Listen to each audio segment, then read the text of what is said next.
अस्सलाम वालेकुम। मौजूदा सूरत हाल जो हमारे मुल्क भारत में हुई है, तो हम जमी खुद्दाम ख्वाजा हुज़ूर गरीब नवाज़ रहमतुल्लाह अलैह अजमेर शरीफ से एक पैगाम देना चाहते हैं मुसलमानों को कि संविधान के दायरे में रह के अपनी आवाज़ बुलंद करना सीखें।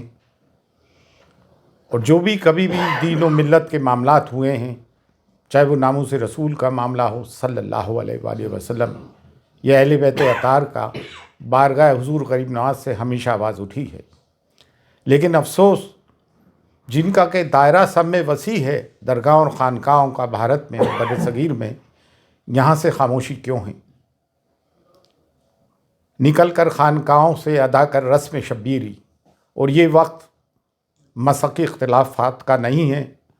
मसक़ी इख्तिलाफ़ात को दरकिनार रखते हुए, बाला ताक़ रखते हुए हमें कौम व मिल्लत के लिए आवाज़ उठानी है। बेशक हम इस चीज़ की सख्त मजम्मत करते हैं जो महरौली शरीफ में बाबा कुतुबुद्दीन बख्तियार काकी रहमतुल्लाह अलैह के कुर्ब जवाहर में जो 700 और 800 साल पुरानी मस्जिद, मदरसा, कब्रस्तान ढाए गए हैं, हम उसकी सख्त मजम्मत करते हैं। ये उस दौर के कब्रस्तान थे जो बाबा कुतुबुद्दीन बख्तियार काकी, जो हुज़ूर गरीब नवाज़ के जानशीन हैं, उनके हम असर थे, खुलफा थे और मुरीदीन थे। उत्तराखंड में जो कुछ जुल्म हुआ, 14 फरवरी की तारीख थी कोर्ट की, उससे पहले ही आके नगर निगम ने सब सत्यानाश किया। बाकायदा मशीन गन चलाई गई मुसलमानों पे और जुल्म व मज़ालिम उठाए जा रहे हैं। हमें वो यूसीसी बर्दाश्त ही नहीं है जो हमारी शरीयत में मदाखलत करता हो। बरेली में जो तौक़ीर रज़ा ख़ान साहब ने आवाज़ उठाई, संविधान के दायरे में रहते हुए जेल भरो आंदोलन का आह्वान किया, जो गांधी जी ने ब्रिटिश पीरियड के वक्त किया था, वो भी एक संविधानिक तरीका है। हमने उसकी भी पुरजोर हिमायत की है। और मुफ्ती सलमान अज़हरी साहब को जो बंदी बनाया गया, उन पे केस लगाया गया, ऐसी उन्होंने कौन सी बात कर दी थी? और ATS को इसमें हायल कर दिया गया। जब भी कोई मुसलमान कोई अपने हुकूक की आवाज़ उठाता है, अपने पे हो रहे जुल्म की आवाज़ उठाता है, तो उसके तार पाकिस्तान से या किसी भी टेररिस्ट ऑर्गेनाइजेशन से जोड़ने की कोशिश की जाती है। सब्र की, सहनशीलता की एक इंतहा होती है। गुज़िश्ता 10 साल से मीडिया एंटी इस्लाम और एंटी मुस्लिम उस पर कारमंद है। लोगों के दिलों में जहर भर दिया है। मिडाइवल पीरियड में तारीख़ में क्या हुआ, हिस्ट्री में क्या हुआ, इतिहास में क्या हुआ, उसके ज़िम्मेदार हम कतई तौर से नहीं। पार्टीशन के हम ज़िम्मेदार नहीं। फिर हमारे पर ये मज़ालिम और जुल्म क्यों उठाए जा रहा है?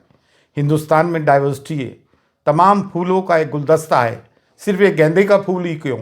इसमें चमेली भी है, चंपा भी है, मोगरा भी है, गुलाब भी है। सबको लेके भारत बना है हमारा। संविधान हमें हक देता है। और अब कोई भी नगर निगम का बुलडोज़र गैर कानूनी तौर से हमारे घरों को बुलडोज़ करता है, तो सब के सब मैदान में उतर के आओ और संविधानिक तरीके से अपने लोगों की हिफाजत करें।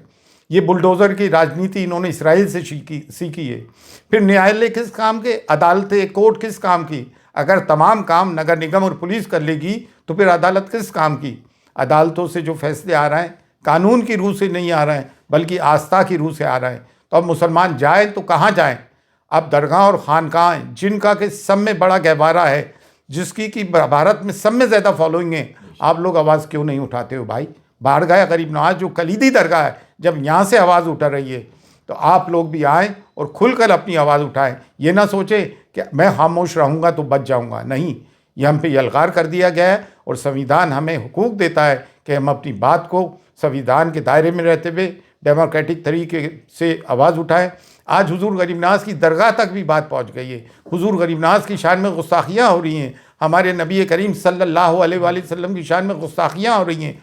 कब तक मुसलमान बर्दाश्त करेगा? और अगर मुसलमानों की इबादत गाहों पे बुलडोज़र चलने के बाद भी मुसलमान चुप है, तो इससे बढ़ के मुर्दारी क्या होगी? लेकिन अल्हम्दुलिल्लाह अब मुसलमान जाग गया है, हम सब जाग गए हैं। बारगाह हुज़ूर गरीब नवाज़ से भी सदा बुलंद होती आई है और अब पुरजोर बुलंद हो रही है कि उठो और उठ के जुल्म के ख़िलाफ़ आवाज़ उठाओ। अगर अपने आप को हुसैनी कहते हो और जुल्म के ख़िलाफ़ आवाज़ बुलंद नहीं करते हो, तो तुम कैसे हुसैनी हो? मसक़ी इख्तिलाफ़ात अपनी जगह हैं, लेकिन मिल्लत की बुनियाद पर मसक़ी इख्तिलाफ़ात को बाला ताक़ रखो और जो लोग बोल रहे हैं उनकी हिमायत करो। आओ और बोलो मुसलमानों के जुल्म के ख़िलाफ़। फ़ी अमानिल्लाह। अल्लाह हाफ़िज़।